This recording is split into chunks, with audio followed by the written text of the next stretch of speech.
What's up, guys? Welcome back to the channel. Today we're going to be breaking down a classic K1 fight, Buakaw versus Zambidi. Now everybody pretty much knows who Buakaw is, but if you are not a kickboxing lover, you don't love the sport to death, you might not know who Mike Zambidi is. Now he is a Greek fighter who has over something like 150 fights. Just a little short guy, but super powerful. And back in K1 days, he was knocking people out left, right, and center with this big overhand shot he had. He just had a clubber of an overhand punch, and when he connected, people didn't just go down, they went completely out. Now, in terms of massive matchups in the world, when we look at things like UFC, people are like Khabib versus George St. Pierre. When we look at boxing, it was Manny Pacquiao versus Floyd Mayweather. Well, for me, Buakaw versus Zambidi was one of those fights. I was so excited, yet fairly certain that Buakaw would be able to dismantle Zambidi, even though so many other people had not been able to do it to this super strong Greek fighter.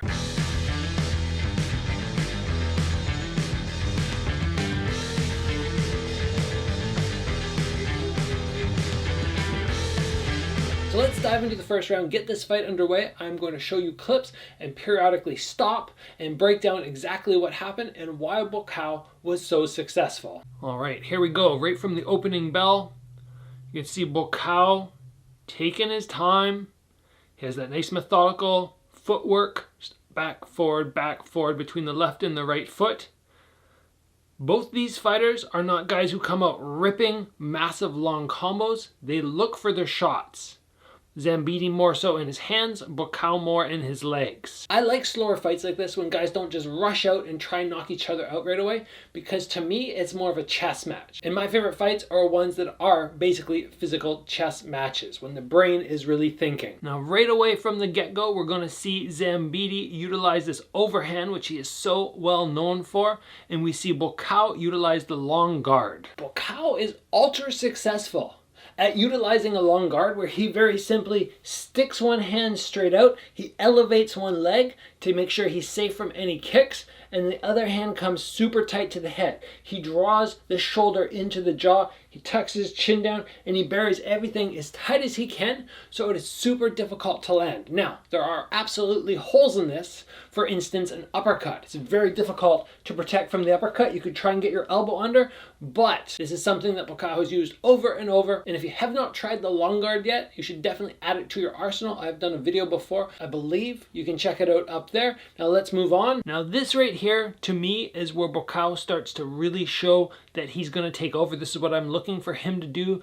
He throws the big round kick, he controls the range, slamming that shin into the forearms, then he goes long guard and slams the low kick down. That right there is an excellent use of distance control. So he hucks the round kick up, keeping the knee bent so the shin drives into the body, stopping Zambidi from entering.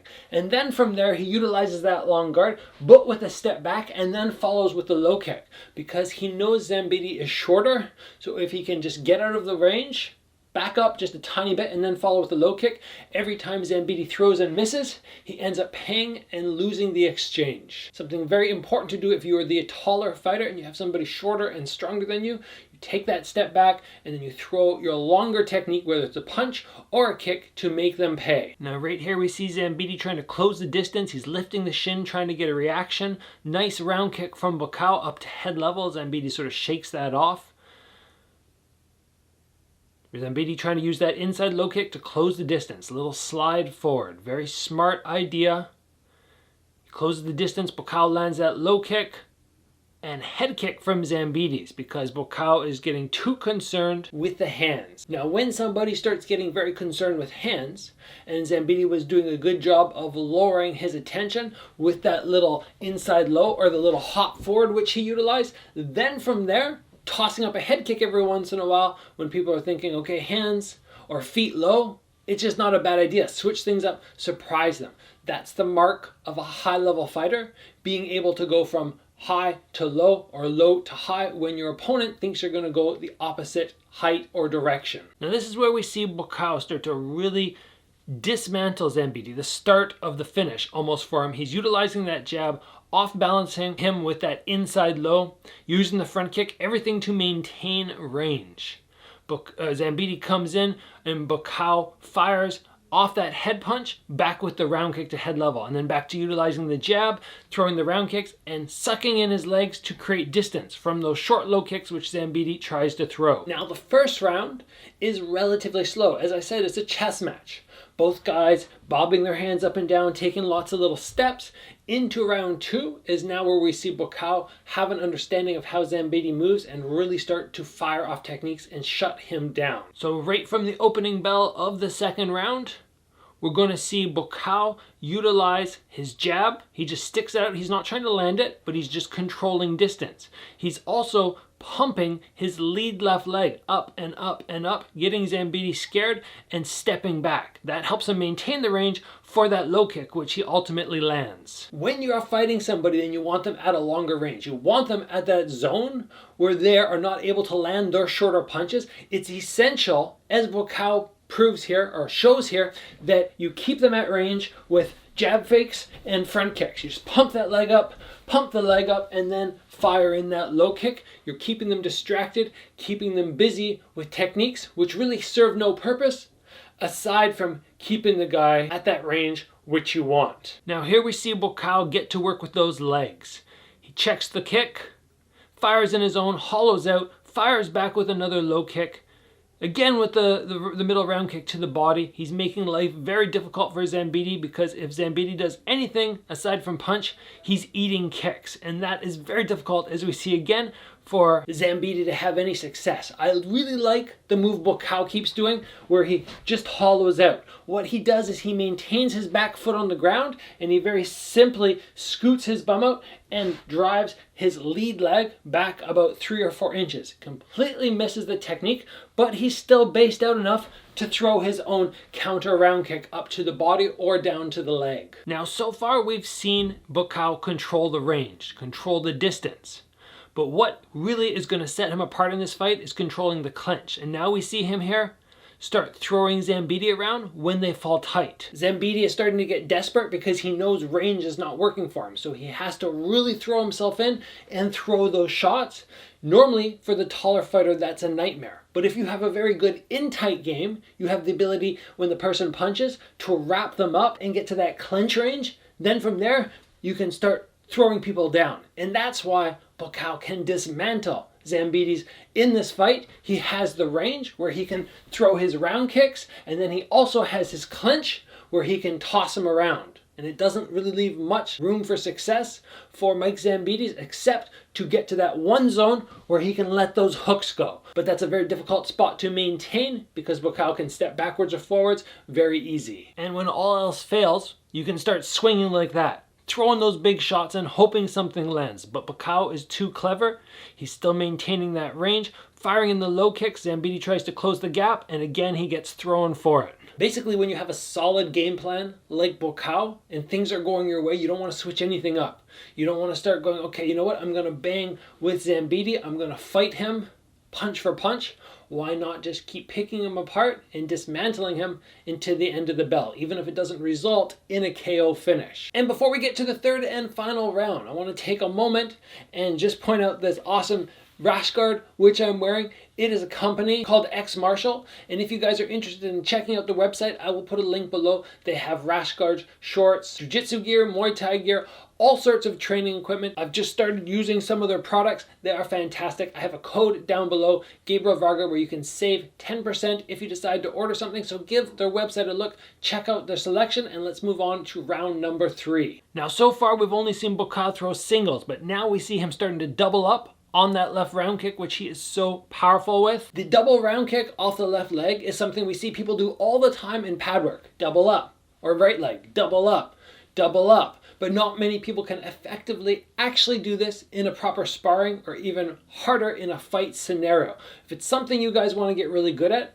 what I suggest is getting your pad holder not to hold the pad straight off on an 90-degree angle, but slight turn in, so that when you land your round kick, you're not knocking your opponent sideways, but you're knocking them backwards a little bit and stopping them from entering. And Buakaw is very good at that. When he throws up, he comes with a slight bend. He lands right there, so if you try to enter, you get jammed. And then if he sees you stay in that position, you're stationary, he kicks once, he comes back down, and then he throws his second kick. So effective. It's amazing to see him crash that shin into the body. Now getting back into the action, we see Buakaw close the distance, push off, land the round kick, maintain good range, and then triple up different levels with that head round kick. We just talked before about double round kicking to the body.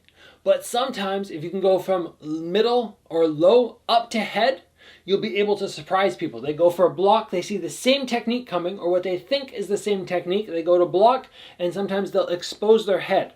Proper block first time, second time a little bit lower, and then smack in the face, just like Zambidi ended up receiving. Zambidi is getting pretty frantic now, really trying to close the distance, trying to land something. He's eating some round kicks for it, jumping in with that lead foot.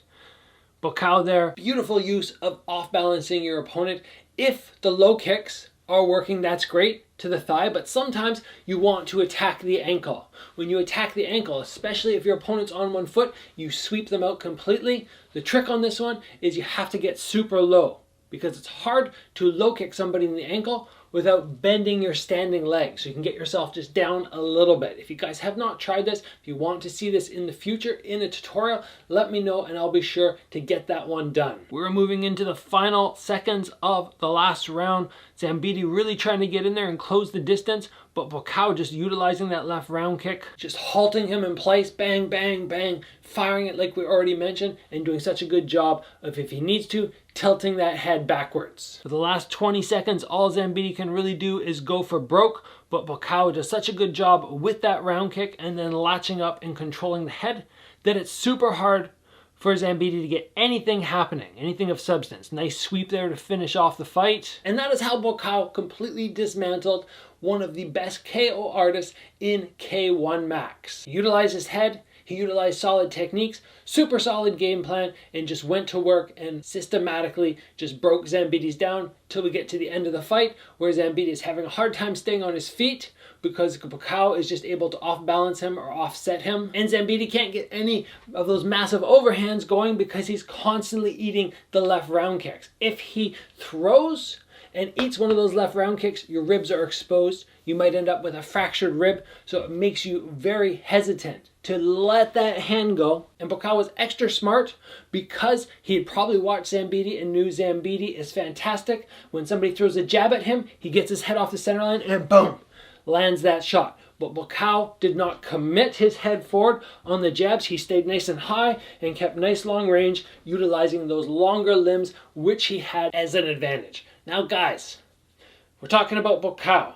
And one of the things that always reminds me of training alongside Buakaw is the Thai liniment, which was always on everybody's bodies. It is a smell that is almost synonymous with Muay Thai at this point in my brain, and most people who are involved in the sport as well.